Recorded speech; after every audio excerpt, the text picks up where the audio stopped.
Ladies and gentlemen, if you'll all find seats, we're delighted to see you all here to join us this evening.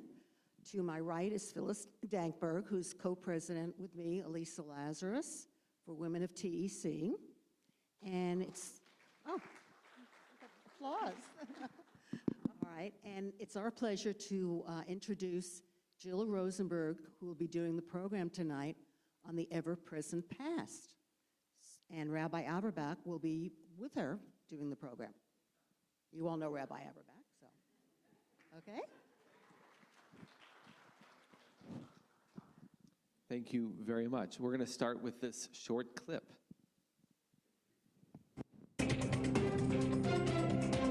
Hello, I'm Elizabeth Vargas, and this is 2020 in Touch. What were you doing on May 2nd, 1994? How about July 9th, 1982? Don't remember?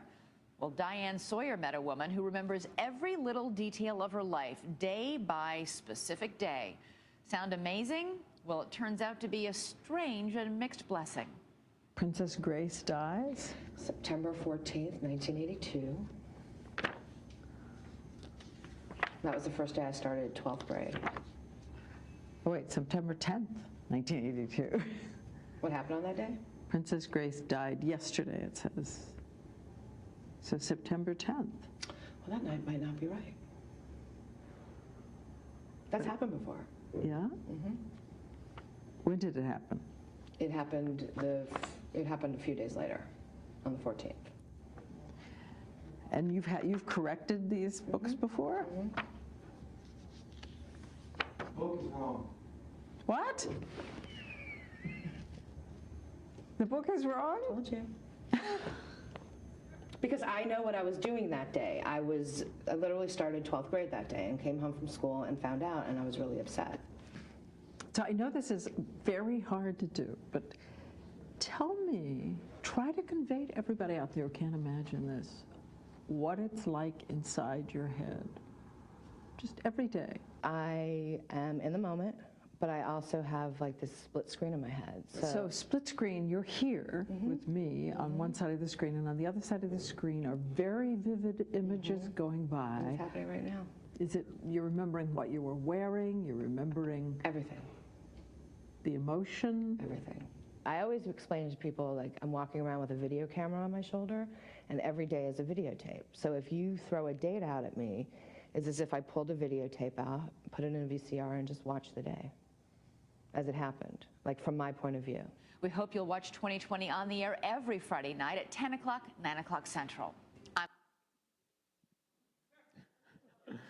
Hi, Jill.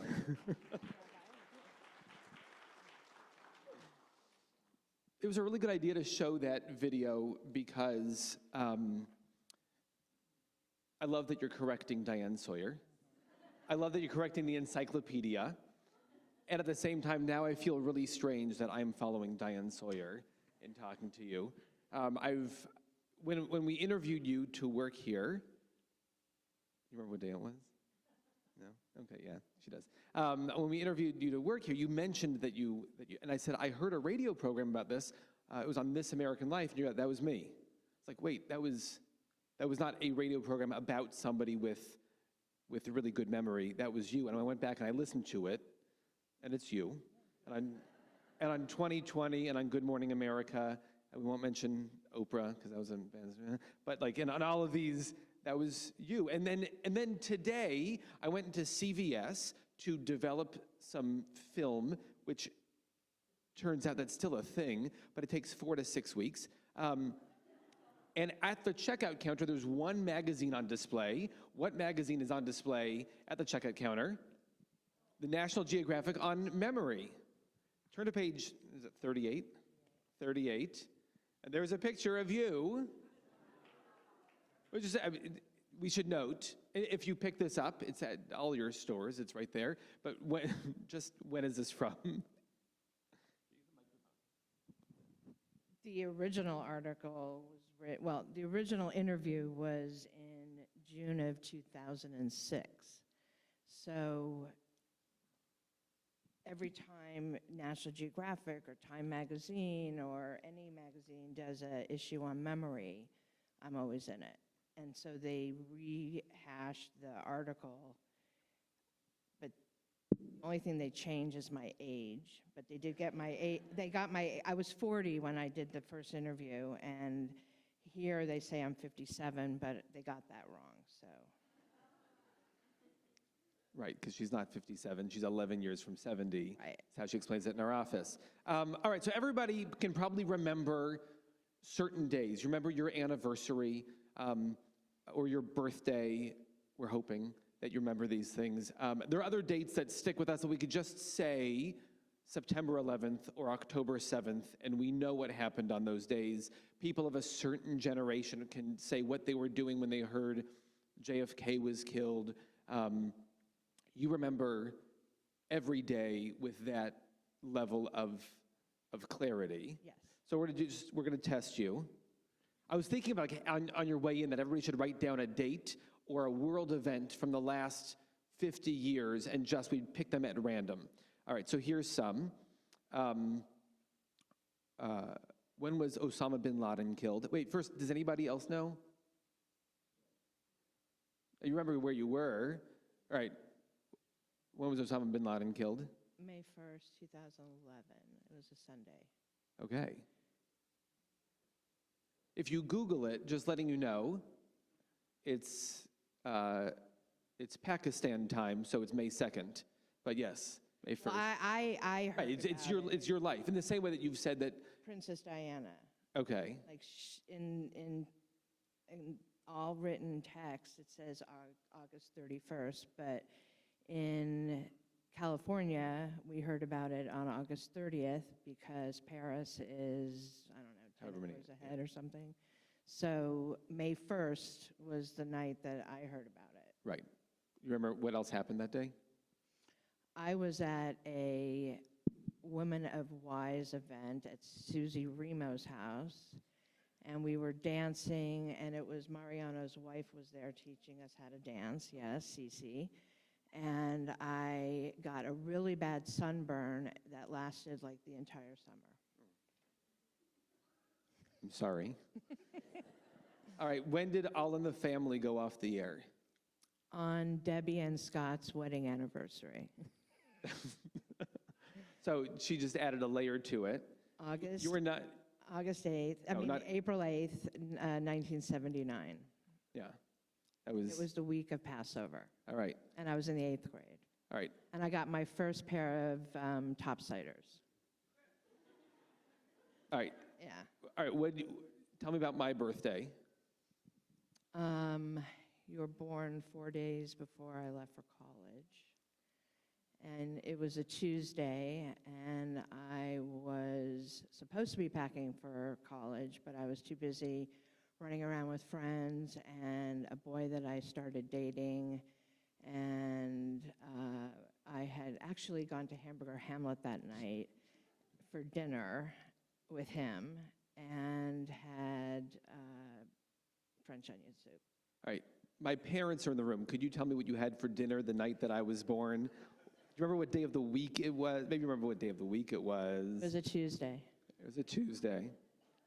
All right, and you remember everyone, she was surprised, one of the moments that set this off was she was surprised that I couldn't remember every single one of my birthdays. I said, I remember certain ones of my birthdays. My 8th birthday, we did like this like gecko thing out in nature, and you said, you don't remember every birthday? Yeah, and so, surprising. all right, so like your 7th birthday. Saturday, December 30th, 1972. My parents took me to Don's restaurant in South Orange, New Jersey. I got my yellow Snoopy watch, and then they left me and my brother with my Nana, and my grandparents and my parents left to go to Philadelphia for my cousin Craig's wedding, which I never, ever let him forget. Then you got married on your birthday. Yeah, and I was left alone, and I wasn't even invited. That's awful. Mm-hmm. I'm so sorry. We'll have time for Q&A later, so if you want to ask things, just to note, one thing unique about Jill's memory is she remembers things from her life or from things that she saw on TV or heard on the radio in her life. So asking her when the Magna Carta was written, Which somebody did ask me. Right. She was not alive, whatever that is, 800 years ago. And so she doesn't know those kinds of things. And so people have asked if this is good for studying for tests, and your answer is No. no. How did you realize that your memory was unique? Unique, or how did I realize that I had this? How did you realize that you had this? I was in the 7th grade, and I was studying for my finals. And I did not like school. School was not easy for me. And so I started drifting off and thinking about the year before, which 6th grade I really enjoyed. It was actually the only year of school that I really liked. So I started thinking about the year before and how great it was, and a year ago, yet today, we were on the beach. It was Memorial Day, and I started thinking about all the different things that had gone on that year. And then I realized that I had remembered a year ago today.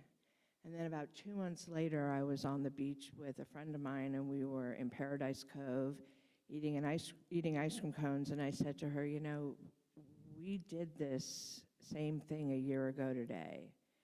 And she was like, I don't know. So that's when I realized it, when I was 12. But then when I was 14, on February 5th, 1980, until today, it's every single day that I can remember.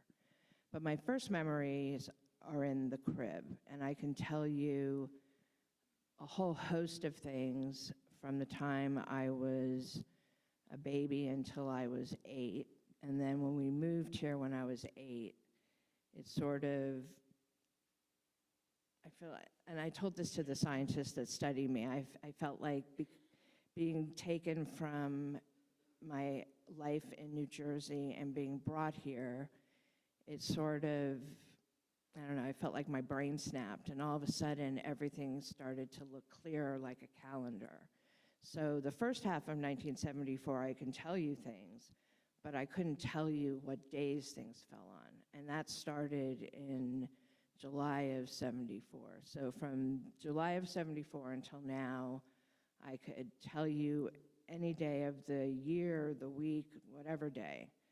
And I explain it like it sort of fine-tuned itself over those years, and then starting in 1980 until now, which is what, 16,400 and, I don't know, 55 days, whatever it is, are at the tip of my brain.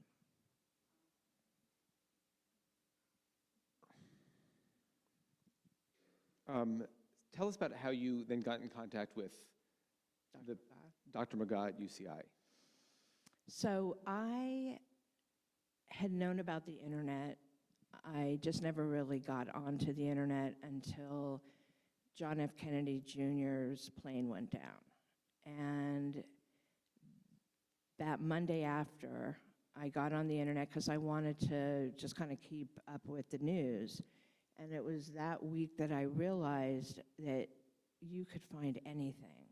So I started my own internet library where I would just get on and, you know, like a year ago today, or I would look up music, or I'd look up TV shows or anything. So the following June, I got on, and there wasn't Google yet, so I went on AOL search and I put in memory, because I thought I would find text thinking that, you know, there was something written about this. And the first thing that popped up was Dr. James McGaw at UC Irvine. So I read his bio, and I thought, this is the guy I want to talk to.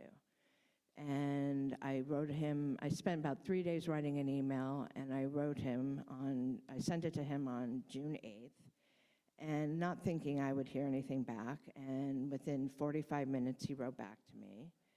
Now, this is a man he was close to 70 at the time. He had been studying memory for 50 years.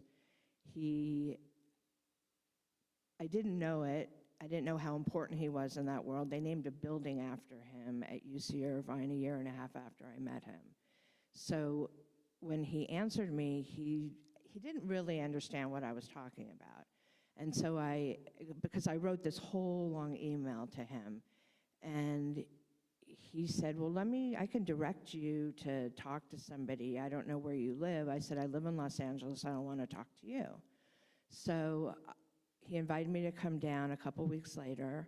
Now, I've been writing in a journal and documenting things since I was 8 years old. And I said to my dad, should I bring all my journals down?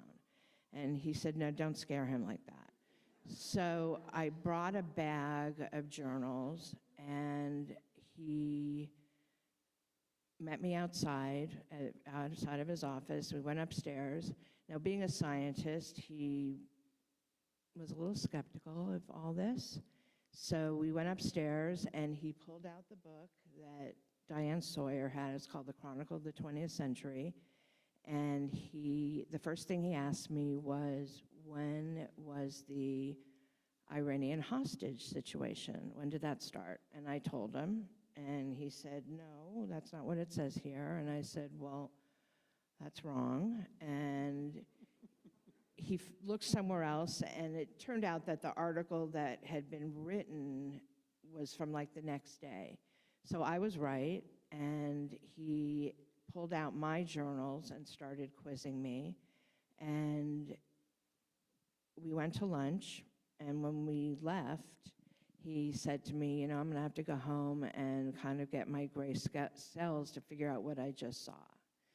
And a couple days later, I got an email from him inviting me back down. And the next time I went there were a couple other people in the office, and they just sat there staring at me.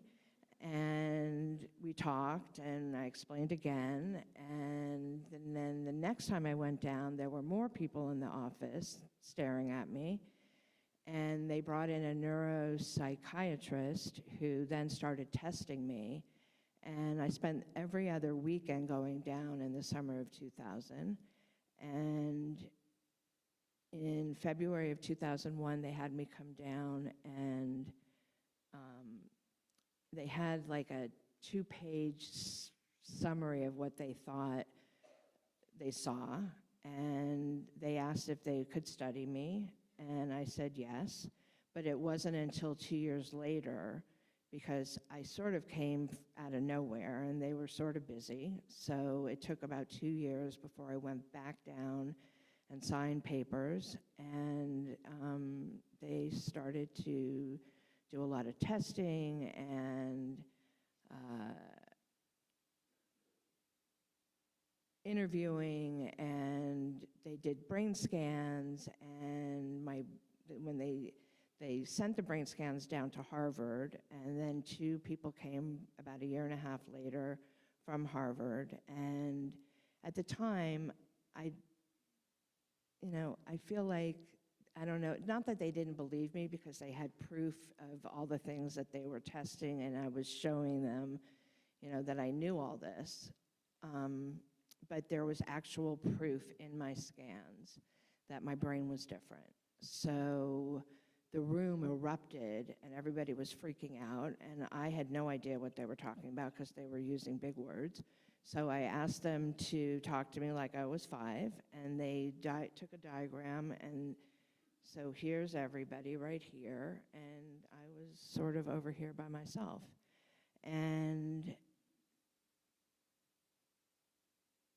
they couldn't believe that they had found something, because like I said, they did not think they were going to find something, but they did. Do you know which part of the brain? I do not. Okay. I do not, because I still don't know the big words. But so this was actually a couple years later than what had happened was they had written their paper, and they had me come down in July of 2005 to read it. And I sat there crying, because it was really the first time I felt like somebody had heard me. And I was 39 years old, and it was like one of the most amazing feelings. So they sent it in, and the paper was published in Neuroscience, it's, you know, like it's a science journal. And they sent me when it was published, they sent me the paper. And I was really excited, and I thought, okay, that's it, you know. And they, you know, I thought I'd see them again once in a while, but, you know, I didn't think anything more. So a couple weeks later, I get an email from Dr. McGaw, and he's asking me, like, when was the last episode of Friends? And when did you and your husband go to Tennessee? And all these questions that he'd been asking me years before. I answered him, and then he wrote back saying that the science editor of the Orange County Register, who he's had a long relationship for years, was asking those questions.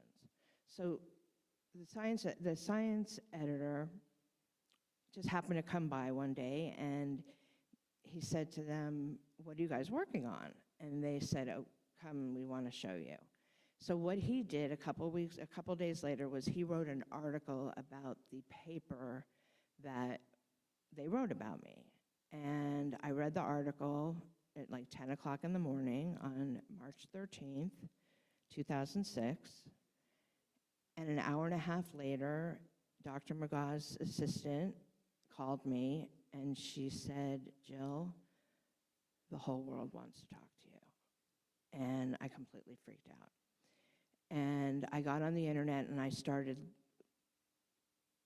Googling, because they gave me initials. They can't, you know, tell people who I am. They had to keep me anonymous. So I started Googling AJ and Dr. McGaw and hyperthymesia, and I found articles in Chinese, and I found articles in India, and it was just like all over the world. And a month later, and every day I would get like more emails. This person wants to talk to you. This person wants to talk to you. And a month later, I got a phone call from the lead counsel at the university, or UC Irvine, asking me if I would possibly get a publicist, because their office, the media office, and Dr. McGaw's office could get no work done because they kept getting phone calls. People just wanted to talk to me.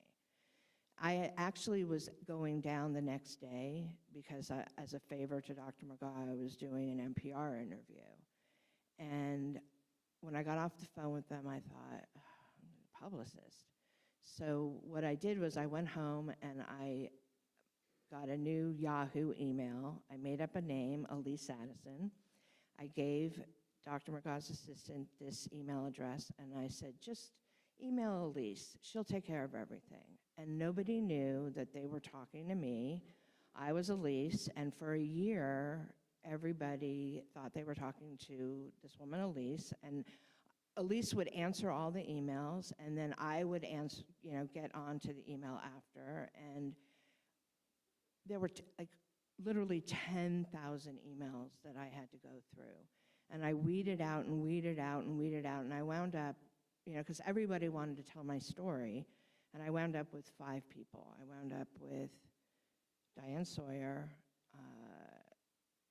Dateline, Keith Morrison, Leslie Stahl, Sanjay Gupta, and Paul Azan. And for 6 months, I could not figure out who I wanted to tell my story. And I wound up meeting all the producers, and then I wound up meeting all of them. Like, I was flown to New York to meet Diane, and Leslie Stahl came here, and Keith Morrison and I had a 6-hour dinner at the Grill in Beverly Hills. And I chose Diane Sawyer to tell my story. And after that is when I wound up getting a lawyer and a agent and a writer, and we wrote a treatment, and then my book was published. And it was 2 years of, I didn't tell anybody that I was working up at Stephen S. Weiss, and I think 4 people knew about it. I didn't tell anybody. Wow. We'll come back to that in a little bit. Some of this sounds amazing. Some people here are probably jealous that you can remember things, and they're going, I don't know what I had for breakfast today. and you remember what you had for breakfast on, don't you? March 28th, 1999. Right. Which, Eggs. um, With my mom at the golf course in Encino. yeah. I mean, you've talked about there are 16,454 days that are constantly pinging in your head. What's the hard part of not being able to forget?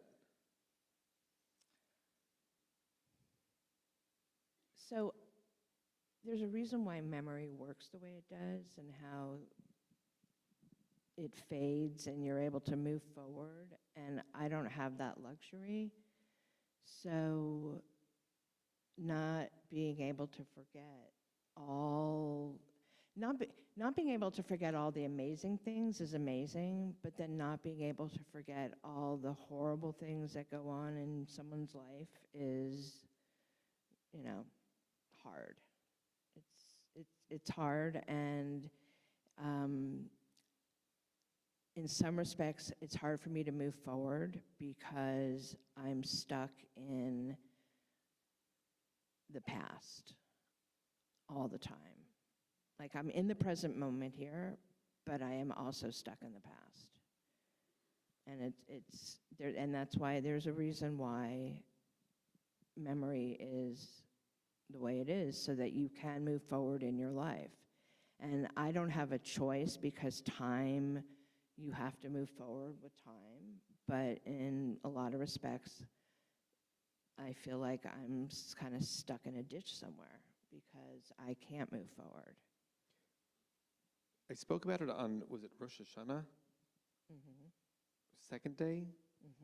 Was it 2 years ago, 3 years ago? In 2022, so 2.5 years ago, on Rosh Hashanah, in a spur, it wasn't my sermon, it was a spur of the moment thing before a prayer. And I, without naming you, I compared you to another guy who's in our community who had some sort of catastrophic event. He remembers nothing. I see him at drop-off at elementary school, and he drops it, and he remembers me.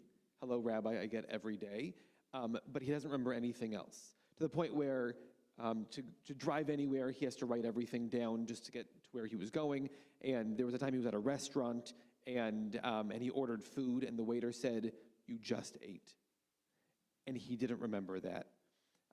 He walks around with a smile on his face all the time. And you've shared that this weighs very heavy on you. It is depressing. It stops moving forward. Why do you think it is that Robbie walks around with the biggest smile on his face? Because he can't remember anything. Because he can't remember anything. I mean, there's none of that holding him back, and you're constantly, that silly thing you said in 8th grade is as present now as it was then. Yeah. That most embarrassing moment and that time that tragedy struck is as present now, the ever-present past. Yeah. That it's constantly there. So what gives you comfort? How do you get through? Because for so many of us, I've heard people who go through something tragic, and they use all these metaphors for what it means to time heals. The scab gets thicker is one that I heard this week. It's a tsunami, but soon you learn how to sail through the big waves, and you don't. So how do you? I don't have that luxury. Right. So this month will be the 20th anniversary of my husband's passing. And it might as well have been like 20 days ago, because it does not lessen the pain. I'm thinking about where we were 20 years ago today, what were we doing? And on the 25th, every year since in 2005, daylight savings time was still in April, so at 9:38, but since it's now in March, it's 10:38. So every year at 10:38, because at 9:38 is when the phone rang and I found out that he had a massive stroke. And so every year I will have to step away from what I'm doing and just sort of take a couple minutes to go in somewhere private. And, you know, it just does not, it still feels like 2005. So, what gives you comfort, if anything? Holding on to all of the wonderful things that have happened in my life and all the things that, like my childhood, there's so many things that don't exist anymore. And so being able to remember and to smell and to feel how I felt when I was 8 or 4 or 10, because it's not just remembering, it's really feeling the emotion. Like tonight on the way here, I was listening to songs on the radio, and there were a couple songs where I could literally tell you the exact moment I heard them, like the exact date.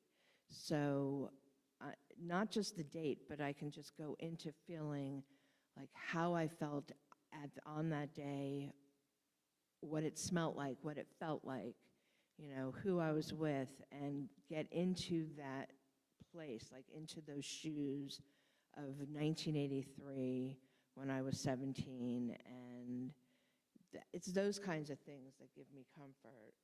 You know, like I've got a lot of older cousins, and I was the baby, and there are a lot of pictures of us at holidays where everybody was in one place, and now people are scattered everywhere. So those kinds of things that I can hold on to that my brother doesn't remember, you know, that's the kind of stuff that I get comfort and security from. You mentioned earlier that all this science, all the memory science, that all the tests that were done to you, do you know if anything's been done with that? Do we know more about dementia or memory or anything else? I don't know what they're doing. Years ago, they took my spit and they sent it to France, and they came It's like a back political saying statement. that it had something to do with like Parkinson's, and they, you know, so I'm not sure what direction they're going into, but there are people in Italy that are studying this. It's happening all over the world. So no one's telling me anything. So I'm not sure what's happening, but science moves very slowly.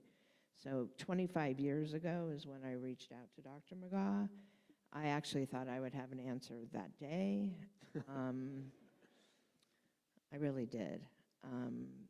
So I don't know. It could be in another 10 years. It could be 100. I don't know. But Yeah. they did find 60 other people who are legitimately like this. And because they used to say to me, you know, we can't just study you, we need to find other people. And that is why I stepped out of my comfort zone, because this was very uncomfortable for me to, you know, come forward and talk in front of people and, you know, just expose myself. But I did it for the science. What was it like going from AJ and Elise to Jill? Price. And to Jill Price, and your name is out there. You have colleagues, you have coworkers, you have friends who are now, it's not 4 people, it's now like acquaintances. It was weird when this first happened, and that's why I used my husband's last name, because that was not my last name. And so I thought, you know, to be anonymous, I'll just use that name. And it helped a lot because it kind of made it feel like it was someone else, and I can just go on with my life and, you know, not ignore it, but just not, you know, it wasn't like engulfing me. But coming forward, like I said, I did it for the science. it was a little uncomfortable because like when I first came back from New York, I was gone for a month, people didn't talk to me. It was like they didn't know what to say to me. And Like you were back in the office at Stephen S. Weiss, and nobody said anything to me. and nobody talked to you. No, and it was weird. So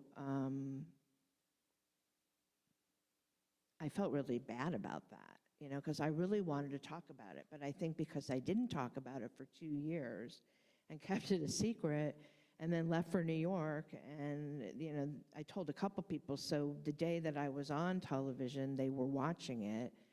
But when I came back, nobody talked to me and nobody knew what to say to me. And that took a while. But I think I'm used to it now because it has been about 18 years. Have you talked to the other 60 people who, I have not. so you don't even know who they are? No. They're all the people in this room right here. They're all Oh, perfect memory. So I'll end with this question, then we'll go to Q&A, which is your father, both your parents were in some way show business. And we've shared a lot of stories because of my previous life and how funny it is that we know so many people in common from those days. Can you share one or two fun celebrity stories? So when I was, so my father was Ray Charles' agent. And he used to come to our apartment in New York. And when I was really little, my grandfather's name was Charles. And I thought Ray Charles was my grandfather. And I asked him one day, "Are you my grandpa?" And he was like, "No." And I remember that. I remember him standing in the living room, a very tall man, and that is, you know, that's one of those I don't even think my brother was born, so I had to have been like 3. And that is ingrained in my brain. And then on every Sunday or every other Sunday, my dad used to take me to rehearsals for the Ed Sullivan Show. And I would sit in the audience and I'd watch rehearsals, or I'd sit on the stage with Mr. Sullivan. They'd bring a stool and we'd chat together. And so I have those images in my head. I have no idea what I was saying to him. But there is one where there was a magician on the stage, and his assistant was wearing a very glittery outfit, which I was convinced that my mother should have and wear. I was like, oh, Mommy should wear that too. So I remember sitting there and watching it on stage and watching it on the monitor, and you know, spending Sundays with my dad and going to the deli and being harassed by Fat Jack Leonard, and, you know, going to the park. And so all of those are the memories that bring me great comfort. Because life had not, you know, I was 4. Life had not kicked me in the head yet. Yeah. Well, thank you for choosing to share your story with the world and with our community. It really is meaningful. We're so grateful to have you here. I'll turn it to anybody else. If you have questions, I can. Okay, Phyllis, are you? Should I? I can run it. You're going to do it? I'll get the other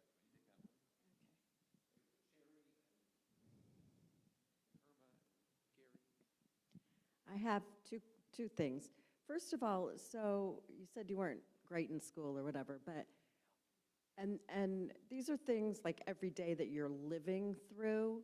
What about when you like read a book? Is it like photographic memory or Not photographic memory. And if I love the subject, then I will remember it. But with school, and I think one of the things that the scientists came back to me when they gave me that summary in 2001 was that my rote memory was basically dead. So memorizing, studying was excruciating for me. Like learning how, you know, I would have to memorize poems or monologues, and it was just painful. to the point of tears. Yeah. And I would go back to, I mean, personally, if I were you, I would try to meet some of the other people that were just like me, because I would think you could find some kind of comfort in that. And maybe they have tricks that they use, or, you know, kind of like a support group might be really helpful. It's an interesting idea for a support group. Some people have said that before. But you know, the other thing is that there's a couple of the people that came right after me, the way they address this is more like one of them was, "Call me Mr. Google." And to me, this isn't a sideshow. Like, this is my soul and my gut. And so I felt kind of offended by that, because yes, I love to be able to remember dates and days and experiences and things I've seen on television, but it's way deeper than that. So. Irma. How come you don't want to meet the people that are similar to you? I didn't hear what you said. Why don't you want to meet the people, the other 60? I just never have. But are you have had the interested in that? I opportunity. mean, I'm sorry? you're not interested in that? Not really. Right. There's the guy who calls himself Mr. Google, so he makes so- this. yeah. It's a circus act for him, and there's an actress who claims to have this ability, and we don't say her name in here, and I will say this. She wrote a book, and in her book, she lied about me. And so I don't want to address that. yeah. Mary Lou Henner was an actress who anyway. So it seems like there might be just some personality issues with some of the other people who see this as a strange superpower. And if you know about a few of them, you go, I don't need to meet the rest of them. Maybe. And what's your earliest memory? How old and what do you remember? I was in the crib, and I had to have been about 18 months old, 17, 18 months old. And there are two memories. I have one memory of my parents had a friend who had a poodle named Frenchie. And Frenchie somehow got into my bedroom and stuck his nose into my crib and woke me up. And that's my first memory of a dog's nose in my bed. And then being in the crib and crying for somebody to come get me. Gary. Hi, Jill. Just a quick comment. I've read the papers that you've been published in, and I think you and I have talked before. When I taught intro psych and I taught a lecture on memory, you were in that lecture as well before I even met you. So building on what Sherry was just saying about asking when you read something, I remember reading the neuroimaging paper, and what I expected to see was the hippocampus, which is noted for memory, is different, and it's not for you. But there's a whole bunch of other parts of your brain associated with senses and where the sensory stuff feeds into your brain. So my question, building on what Sherry just said, is do you think that you remember things more that you hear, that you see, that you smell? For many people without HSAM, smell is a very potent trigger for memory. And I'm curious, just by looking at your brain scans, if there's a particular sense that you remember more vividly than others. It's all of it. Smell can take me right back. Like, one of my most favorite smells is copper tone, suntan lotion. It reminds me of being on the beach in Atlantic City when I was a little girl. I did not know that I loved the smell of mildew. There was a hotel we used to stay at, and because of the water and the wind and the air, you know, there was like a musty smell that I loved. And so years later, like 20 years later, I was in Florida with my mom when we were at my cousin's condo, and we were in the elevator, and I said, "Oh, this smells just like the marble of Blenheim." And my mom's like, "Yeah, that's mildew." And I said, "Well, then I love mildew." Look out for her new perfume of copper tone and mildew. Yeah. So it smells, it's music, it's anything I've seen on television that has sort of caught my attention. I don't remember everything because I don't know everything, but if I've seen it, I remember it.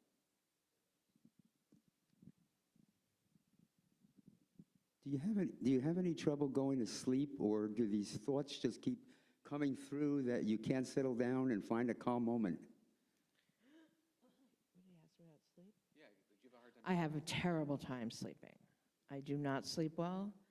I don't think I've slept through the night ever. I dream really weird dreams. I'm exhausted when I wake up. Every morning, I am always saying, I've just had the weirdest dream. And anybody I say that to will say, well, that's a surprise, because I say it every day. They're very vivid, and they stay with me throughout the day. And I've had insomnia since I was about 17. Yeah. And I used to be able to, when I was younger, I used to be able to like sleep 2 or 3 hours, and that would be okay. I can get by in the day with just 2 or 3 hours of sleep. Now I can't do that. Debbie. Just real quick, I was going to ask you about the sleep, but thank you. I love that you answered Diane Sawyer back, said that's wrong. Did you feel intimidated when people say a date and you say, that's wrong? I mean, that's kind of out there. No, in fact, I find a lot of things that are not correct, but I don't have anybody to tell. And when I was working with ABC News, I had 2 producers. One of them was the guy who opened the door and said the book was wrong. And I was reading an article on abcnews.com, and they were talking about sports figures who were killed in plane crashes. And they talked about Thurman Munson, and they gave a date. And I was like, that's not right. So I wrote to them. I said, Andrea, you have to change this because the date is incorrect. And so they did. And it was like I finally found somebody who I could write to and say, you've got the date wrong. And that was before my interview with her. So,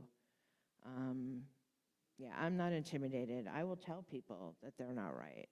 I mean, the other thing is that the man who wrote my book with me, before he sat down and we wrote the book, he went and studied memory. And everybody sort of has a story. They form a story of their lives. And I can't do that because I remember how it all came down. And I've been in a lot of situations where I've listened to people talking about something that has happened, and I'm thinking that's not how it happened. And sometimes I'll say something, and sometimes I don't want to embarrass somebody, so I won't. But I was sitting with a friend and her husband, and she's talking about something that happened in college, and I was just shaking my head. And I said to him, you want to hear the real story? Come sit by me. I'll tell you how it really happened. So, but please do not talk to me after this. And don't think that I will ever hold anything against anybody, because I don't. Marshall, you have the mic? Yeah. Jill, I'm interested in your time at Stephen S. Wise. What were the years, please? August 2005 to June of 2013. And what was your function there? I was the religious school coordinator. What was your fondest memory of your time there?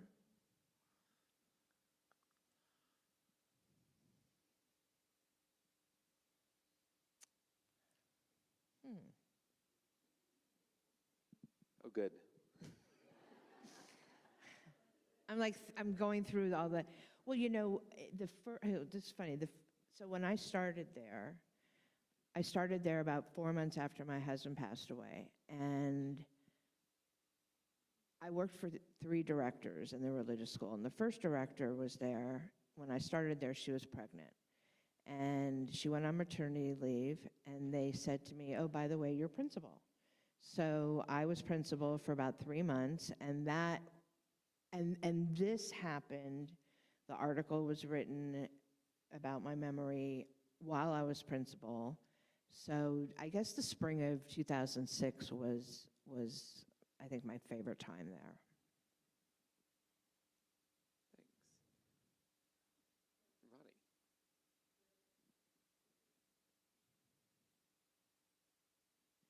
Jill, you said that you became aware that your brain worked differently in high school. Junior high school. Junior high school, sorry. How did that affect, how did your parents deal with that? I mean, you had to have friends that told you things and you had all these secrets that everybody told you because they didn't know you were going to remember it 30 years later. Correct. So how did they deal with that? How did your parents and your brother deal with that? You want to ask them? They're sitting right behind you. Other way. Do you want to answer that? They didn't have any idea, really. Would They you just like thought to I had answer a good that? memory. No, they really had no idea. It wasn't until I went down to UC Irvine and wrote my book. Like, when I was 41 years old, we wrote the treatment for my book. My writer and I and my parents went to lunch. My mom was crying. And I said, why are you crying? And she said, because this is just, I just never realized. I said, what do you mean you never realized? For 41 years. And they just, I don't think they really understood until. Oh, yeah. So I have read articles about the other people who have come forward, and a lot of them say that when they were little, their parents knew that they were different, and I just feel like my parents were kind of like, you know, completely just.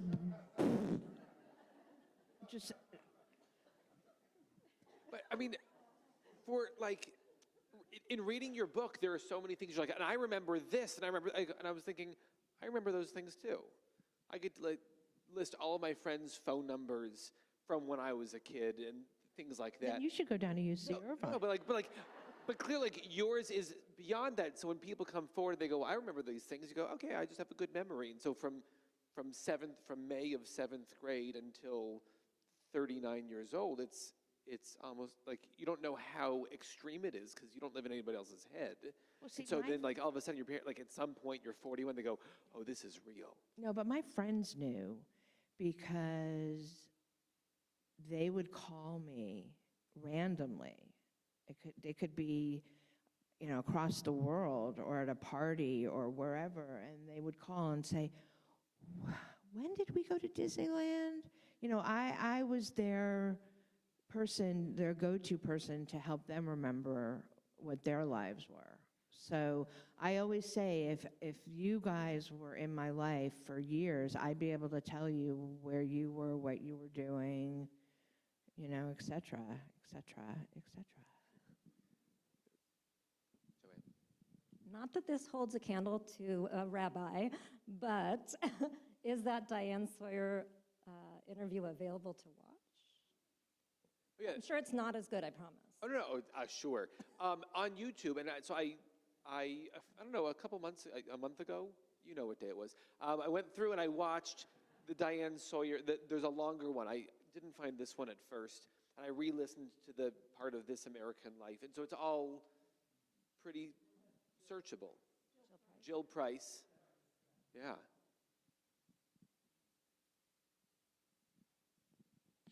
Oh, Ellie. Oh, before Ellie. Behind Ellie. Hi, good evening, everybody. I just wrote down some questions, and I'm curious because I work in the field of dementia. Um, Anyway, with HSAM, this might be a really kind of forward question, but do you find any relief or comfort that dementia, Alzheimer's, again, you are not really at risk for it, but do you find any comfort knowing that they could possibly happen to you? So, it, That it could. no, we've talked before about like, I don't think it'll happen. but we've talked before, like I said, are you scared No. that you might, for memory loss? You know, like, No. And What I would love is and this is one of the reasons why I came forward and worked with them, is I would love for them to find a cure for Alzheimer's and dementia. In fact, I demanded them to find that, because there has to be a reason why me and 60 other people are like this. You know, it can't just, there has to be a purpose for it. And a follow-up to that, do you take any measures to preserve your brain health? In what respect? Like supplements, do you take any extra measures to, no, okay. And then maybe a question that we could all benefit from, people with HSAM have strong emotional connections to their memories. So when you recall memories, what do you do to kind of have emotional regulation over yourself? Because you present yourself to have a strong exterior shell, and I'm sure you've had a lot of practice with emotional regulation. I'm having a hard time hearing. Am I mumbling? No, it's because the room is a little bit echoey, but knowing that these strong emotions just pop up, how do you make sure that doesn't change your day so that you can drive to work without being like, I can't believe, you know, or sit here or go out with friends, play mahjong, and not be overwhelmed by some emotion that just pinged in your head? because this is just the way it's always been, I've just sort of managed. I really don't know, but I've just figured out a way to just manage through this. And when I was interviewed with Diane Sawyer, she asked me how I wasn't in a mental hospital. And I said, because this is all I know, and so somehow I've just maneuvered my way through this. And I mean, if you ask my parents, sometimes I can't hide how I feel. But I think outside in the world, you know, you just have to wear a different hat. I mean, I'll also say that even though you've used the words depressed and anxious and all of these other very strong words, you also laugh a lot. I do. And so if that's a coping mechanism, if that's just how you are, we appreciate it, because in our staff meetings and things, it's very funny. Yeah, and we do have a fun in our. And then especially when you find out that the episode of All in the Family was the same day as their anniversary, you know, just, and it was also Passover that day, and, you know, all these things.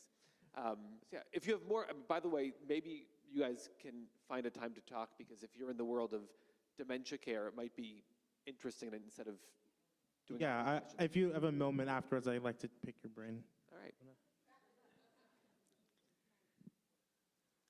Hi, Jill. Hi, Alana. What inspired you to tell your story to this community, all of us that know you today? What inspired me to tell the story today?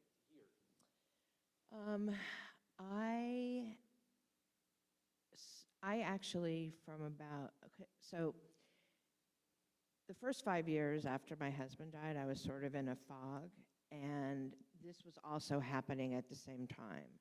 And in about 2010, I sort of came out of that fog, and I stepped back from all this. And I feel that there is, like I said, a reason, a purpose. And what I really would like to do is I would love to talk to psychologists about the psychology of not being able to forget. And I just feel like it's time to start talking about it again. Gary. And so Yes, the we two of have. them had that conversation at CSUN in front of an audience. Yeah, a question. If you can recall everything with equal clarity, wonderfully happy events, mundane, day-to-day things, terrible, depressing, unhappy events, when something that is an unhappy memory comes to the fore, can you consciously change the picture to something that will change no? No. I just sort of go with it. Isn't it strange that there are things that are, I mean, we're talking about things from long ago, but things that are happening now, right? To the fact that in 5 years, somebody will say, when did Gene Hackman die? And that'll be, like, you can pull up that, and for me, I'm going, today's Tuesday, I don't know. Like, you know, and I don't know, and you can put that in order and what else happened on that day. Right. And so it's still happening. This tonight is still part Yeah, of so in 5 years, I will know that in what's the date? So in March 4th, And you have to, like, also 2030, you know, I'll think back to 2025 and, you know, I'll know this will be like that. Will you remember that? No. But I can tell you the phone numbers of my friends from elementary school. Hi, Jill. Can you tell me, when was it that we first met? Do you remember the day? Well, I've talked to you on the phone more than, That started it, yes. yeah. but Do you remember when we met face to face? I do, but it was sometime last year. I met so many people, but it was sometime last year. Okay. One question that I had that kind of plays off of, is it Gary? Nick. My thought for you was like, okay, so you have these memories that are coming in currently as you're living your life.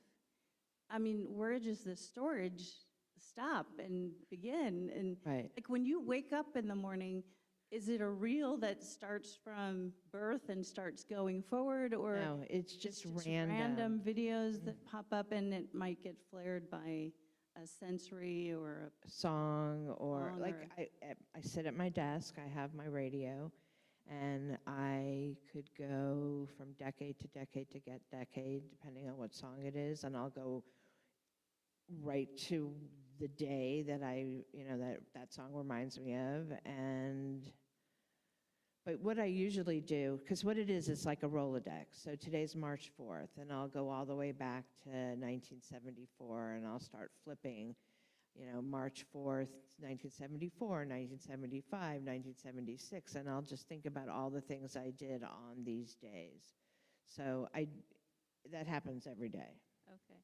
And so you have a way that you have experience dealing with this from day to day in your life. But are there moments where you find yourself arguing with memories and going, could you please just leave today? I really don't want to remember you. No, no, because it won't go. It will never, nothing will go away. So you have to play the reel all the way to the end and then proceed. So do you have problems concentrating? No. Like, I mean, there's people, my son, he can study with music on and so forth, but other people can't. So you've learned also to hear that noise in the background or the visual, and wow. So I can't sleep in silence. Yeah. I spent the first 5 years of my life sleeping across the street from the emergency room entrance to the hospital that John Lennon died at in Midtown Manhattan. And so when we moved to New Jersey, where it was really quiet, I needed a radio. And so I have never really slept in silence. And if somebody turns the TV off, or TV turns itself off, I will wake up because the silence is so loud to me. Wow. So I need a radio. I've always had that. I've always had noise in my head. And so this is just an added thing. That's amazing. Hi, Judy. So do you remember the radio? You got this radio going. Do you remember what the radio was saying the next day? Or a year later, I don't know. What, the radios? Yeah, you've got the radio going while you're falling asleep, or while you're asleep. Is that part of your memory?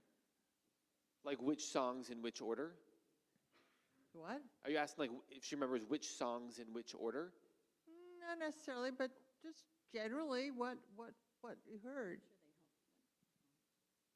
Probably, yeah. Yeah. And I also, when I was little, I used to also keep the news on. So I was always listening to the news and old radio shows, from the 30s and 40s. So it was a kind of a combination of different things.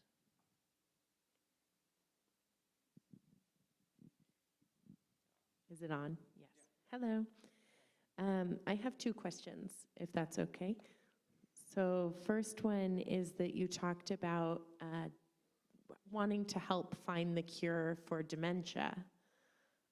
Did it ever, not that I'm suggesting that you need a cure, but did it ever cross your mind that you wanted a cure for yourself or medication or treatment? That's a fascinating, like a cure for HSAM. People ask me if I would want to be not like this, and maybe for a week, but this is all I know, so no. And I think also, with, yes, all the bad memories, but the fact that I could hold on to all the wonderful things, I wouldn't want to lose that. Yeah, okay, thanks. And then the other is, how detailed are your journals? They're not as detailed as they used to be because I just don't have the time, but probably from 1981 to about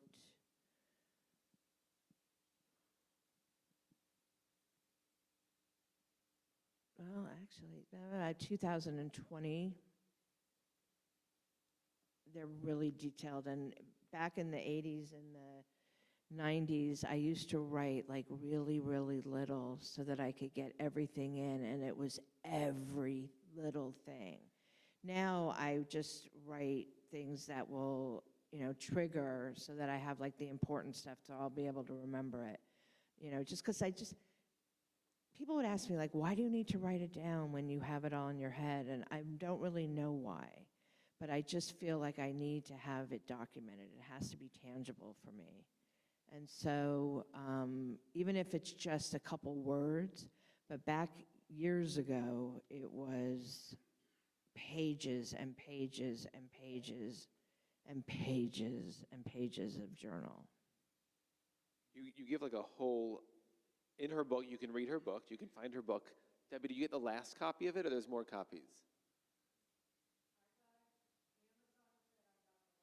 All right, she got the last one on Amazon, but they lie. And it's autographed, which means maybe you can get on eBay very soon. But in here, you do this whole math equation of how many typed pages you have, or how many written pages you have. This is over 50,000 written pages, but this is as of 2008. Something, yeah, whatever that is. So it's a lot. And I have a trunk, like a big maple trunk. That was my husband's grandmother's trunk that is filled with all my journals. So when we had the fires in January, I kept, and I think about this all the time, like, God, if something happened, like, how am I going to carry this trunk out of the house? Because the only thing that I would want to save are my journals and my pictures, but my journals.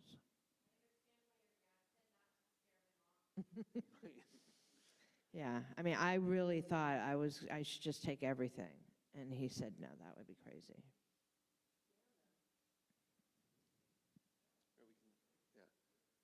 Hi. In terms of more of the negative memories that you've had, I was wondering if they affect your ability to be able to give second chances, either to people that have maybe wronged you, if that memory is too strong to be able to forgive them, or even something as simple as, eating a food you didn't like or a hobby? Are you able to try these things again, or are certain memories too strongly negative that you can't do those things again? Well, when it comes to people, I don't hold grudges. I guess maybe it's just like my personality. I don't forget. Sometimes I act accordingly afterwards, but I don't hold things against people. I'm actually probably too nice. Like, I have a friend that my mother doesn't like, and she doesn't understand why I've put up with her for years. And it's probably because, there's history there, and I can't just be like, because she has done certain things that, I probably should have dropped her years ago. But, I love her, and there's history, and so you just, I don't know, that's just not like who I am. But when it comes to like food and everything, yeah, no, I won't. If I don't like something, I can't eat it again. Or, trying something, I guess it really depends on what it is.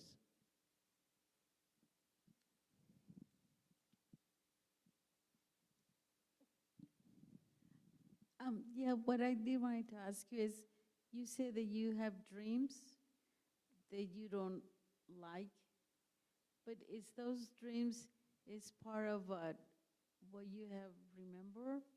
Is that comes into your memory?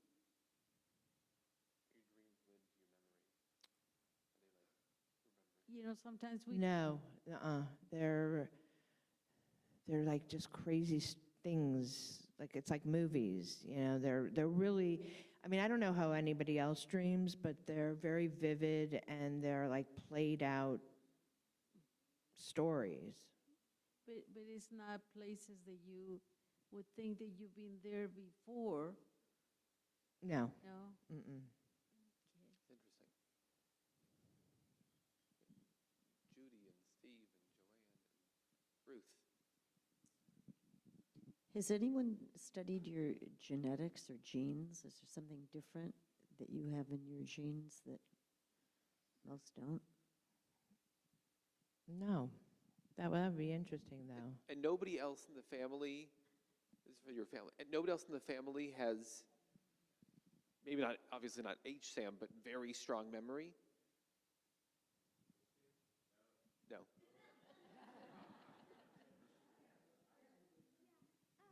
Judy. Hi, Judy. Yeah, hi, Jill. Hi, Judy. I know sleep is so important for our physical health and our mental health. And I know you said that you have a lot of trouble sleeping. You don't sleep that much at night, or if it's a few hours maybe at a time. Have you tried anything like meditation or medication or supplements that could help you get a good night's sleep? We worry about you. I did try melatonin, but it really didn't work. No, but maybe I should. Maybe I should start drinking. I don't know. All of the important questions that I was thinking of, everybody has asked. Do you remember faces and names? Yes. Just as easily? Yeah. Yes. In fact, they did when I first met with the doctors, they had given me faces, like 50 faces, and then they gave me 100 faces, 2 on a card, and they asked me to pick which ones I had seen originally, and I got all of them right. And is there anything that you could tell other people who can't remember names and faces? Or do you see associations? Do you remember things? Are you aware of a mechanism like having associations to an event or the date or? Or it just happens? Yeah, it just happens. I mean, this is just, I was born like this, so it's all just the way it is. Joanne? So is there a significance to having to know the actual date of something, or can you say like, oh, 5 days ago, 3 years ago, can you remember that, or do you have to say a specific date in order to remember it?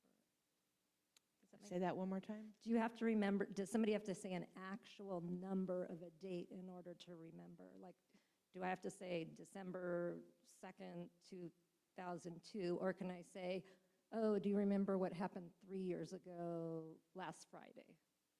Is that like, Well, I would is the know. number important to you? Like, is it like in a catalog in your brain, like the number, that specific day or number? Well, 3 years ago, last Friday was February 28th, 2022. Yeah. So, I mean, it would just automatically come, the date would automatically come to my head. So, yeah, because like when you watch television and a date flashes on the TV, I will automatically go to that day. I will automatically. And sometimes dates are all over the place, and I just have to like turn away because I am constantly just moving from day to day to day to day. Maybe we'll do one or two more, and then if you have questions after that, 805-497-6891. Jill often answers the phone. I will answer the phone. If you get Shane will be very confused. Like, she just answers the phone and says, "What happened last week?" And she's like, "I don't know." But we can. Jill is part of our community. She's here sometimes on Shabbat and during the week, and so you can always find her and schmooze with her more. But Steve.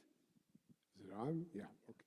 So you mentioned earlier, and I think we've talked about this, that smells trigger memories. But I heard you say that memories trigger smells as well. I was just curious, can you recreate the essence of a smell in your mind? Yes. Or that's Yes. intriguing. Like I was listening to a song on the way here, Pat Benatar, "Love is a Battlefield," which brought me right back to October 7th, 1983, Manzanita Hall, and I could smell what the dorm smelled like. And We all know what that dorm smelled like. Yes. And,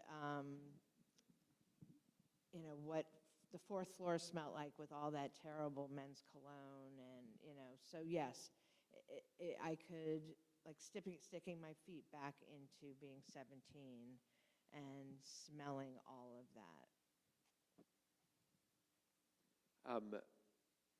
Well, thank you, AJ, Miss Jill. Thank you. I appreciate you every day. This was so wonderful. Thank you all for the wonderful questions. It sounds like there's a lot more people who want to keep on talking to you, which is wonderful. But thank you. And you can buy the book somewhere. I don't know if you can buy the book. But you can watch the YouTube videos and just type in, Jill Price and National Geographic on the stands today. Thank you very much. Thank you. On behalf of the women of TEC, I'd like to thank Jill very much for presenting her story, and Rabbi for moderating. Thank you so much.